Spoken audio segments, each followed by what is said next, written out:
We're going to read in our Frindle book again today. We're going to read chapter 2. Remember, as I'm reading, that you need to be thinking about what section of your book log that you want to fill in. You should have filled in one section of it as we read chapter 1, and then you're going to fill in another section as we read chapter 2. Whether that's words that you didn't know, a picture of your favorite part, or a graphic organizer, write a summary, or a connection. All right, so chapter 2 is called Miss Granger. Fifth grade was different. That was the year to get ready for middle school. Fifth grade meant passing classes. It meant no morning recess. It meant real letter grades on your report cards.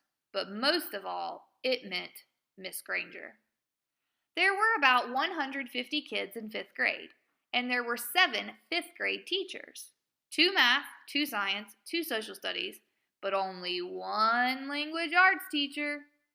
In language arts, Miss Granger had a monopoly and a reputation.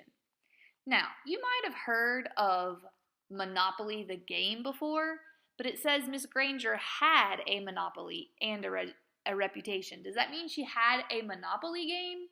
No, that's not what it means. So you might want to use that as one of the words you don't know from chapter 2. Having a monopoly there means like she controlled it. She was the one in charge of everything that had to do with language arts. Miss Granger lived alone in a tidy little house in the older part of town. She drove an old, pale blue car to school every morning.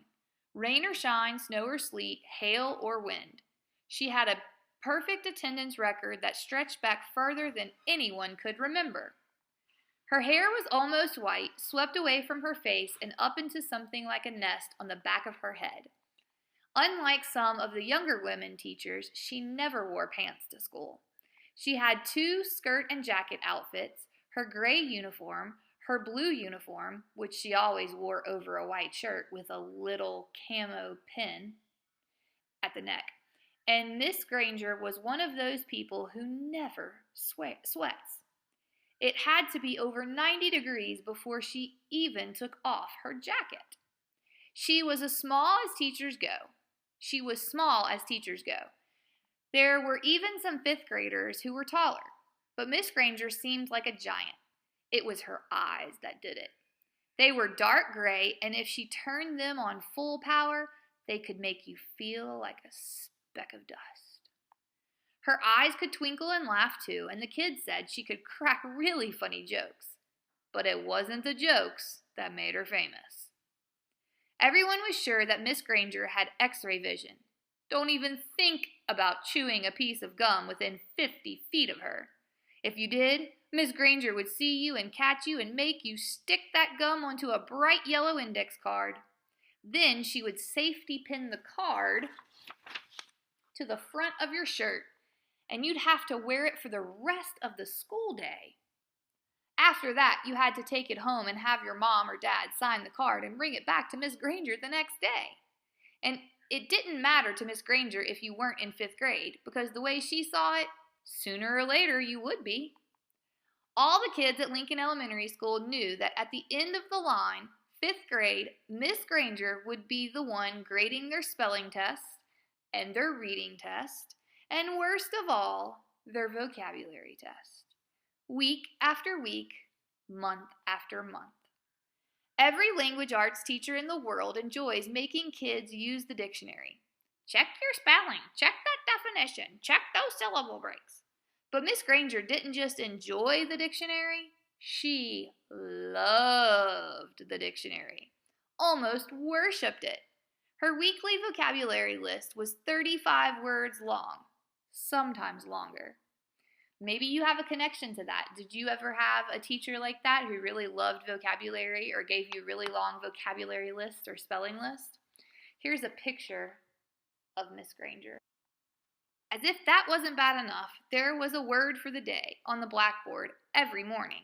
If you gave yourself a day off and didn't write one down and look it up and learn the definition, sooner or later, Miss Granger would find out. And then, just for you, there would be 2 words of the day for a whole week. Miss Granger kept a full set of 30 dictionaries on a shelf at the back of the room. But her pride and joy was one of those huge dictionaries with every word in the universe in it. The kind of book it takes 2 kids to carry. It sat on its own little table at the front of the classroom, sort of like the altar at the front of a church. Every graduate of Lincoln Elementary School for the past 35 years could remember standing at that table, listening to Miss Granger's battle cry. "Look it up! That's why we have a dictionary." Even before the school year started, when it was still the summer before 5th grade for Nick and his friends, Miss Granger was already busy. Every parent of every new 5th grader got a letter from her. Nick's mom read part of it out loud at dinner one night in August. "Every home is expected to have a good dictionary in it so that each student can do his or her homework properly. Good spelling and good grammar and good word skills are essential for every student.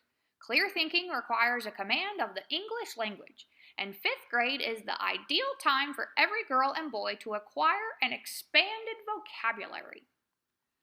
You should be able to make a connection there because Miss Bridges is doing word studies with you, and we're learning words with prefixes, and later we'll learn ones with suffixes to expand your vocabulary.